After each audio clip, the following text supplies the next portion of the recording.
Hello दोस्तों, आज हम बात करने वाले हैं एक ऐसी अभिनेत्री के बारे में जिन्होंने 80 के दशक में दर्शकों के दिलों पर खूब राज किया। जी हाँ दोस्तों, आज हम बात करने वाले हैं बॉलीवुड अभिनेत्री जया प्रदा के बारे में। जया प्रदा बॉलीवुड में वो नाम है जिसने न केवल अपने रूप से बल्कि अपने टैलेंट से भी सबको दीवाना बनाया था। फिल्म मेकर सत्यजीत रे जया प्रदा के सौंदर्य और अभिनय से इतने प्रभावित थे कि उन्होंने जया प्रदा को विश्व की सुंदरतम महिलाओं में से एक माना। जया प्रदा का जन्म 3 अप्रैल 1962 को आंध्र प्रदेश के राजमुंद्री में हुआ था। उनके पिता कृष्ण राव तेलुगु सिनेमा से जुड़े हुए थे, जबकि उनकी माँ एक गृहिणी थी। जया बचपन से ही डांस करने में माहिर थी। एक बार जब वह अपने स्कूल के एनुअल प्रोग्राम में डांस कर रही थी, तभी वहां पधारे एक फिल्म डायरेक्टर की नज़र उन पर पड़ी। उन्होंने जया को अपनी तेलुगु फिल्म भूमि कोसम में 3 मिनट का डांस नंबर ऑफर किया और यहीं से उनकी फिल्मी करियर की शुरुआत हुई।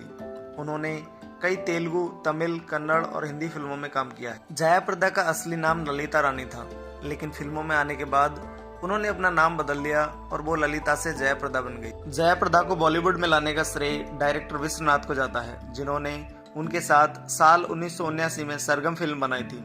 फिल्म जबरदस्त हिट रही, वे रातों रात स्टार बन गई, लेकिन उनकी सबसे बड़ी कमजोरी थी कि वो हिंदी नहीं बोल पाती थी, जिसके कारण डायरेक्टर्स उन्हें बॉलीवुड फिल्मों में लेने से कतराते थे। बॉलीवुड की कुछ हसीनाओं जैसे परवीन बॉबी, जीनत अमान और राखी जैसी एक्ट्रेस के बाद जया प्रदा ने अमिताभ बच्चन के साथ काम किया। अमिताभ बच्चन के साथ शराबी, गंगा जमुना सरस्वती, आखिरी रास्ता, जादूगर, इंद्रजीत और आज का अर्जुन जैसी उनकी बेहतरीन हिट फिल्में थी। साथ ही जया प्रदा ने साउथ की फिल्मों में भी काम जारी रखा। अपनी अदाओं से लोगों के दिलों पर राज करने वाली जया प्रदा का बॉलीवुड करियर 4 साल का ही रहा।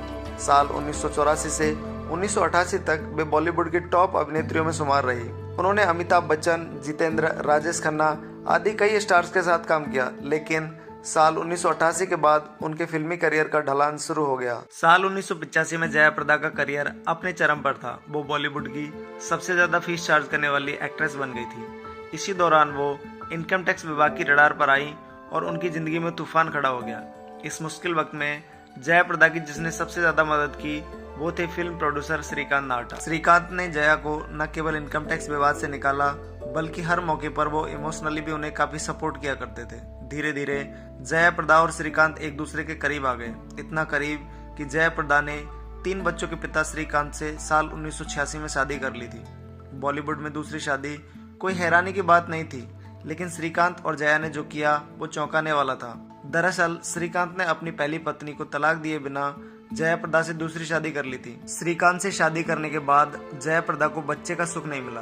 ऐसे में मां बनने की कमी को पूरा करने के लिए जया प्रदा ने अपने बहन के बेटे सिद्धार्थ को गोद ले लिया। जया प्रदा ने अपने 30 वर्ष के फिल्मी करियर के दौरान 300 से अधिक फिल्मों में काम किया है। जया प्रदा चेन्नई में एक थिएटर की मालकिन भी है। जया प्रदा के राजनीतिक करियर की बात करें तो उन्होंने साल 1994 में तेलुगु देशम पार्टी ज्वाइन कर राजनीति में कदम रखा। साल 1996 में वो राज्यसभा सांसद बनी, लेकिन जब दोबारा उन्हें राज्यसभा के लिए नामित नहीं किया गया तो उन्होंने नाराज होकर पार्टी छोड़ दी। जया साल 2004 में समाजवादी पार्टी में शामिल हो गई।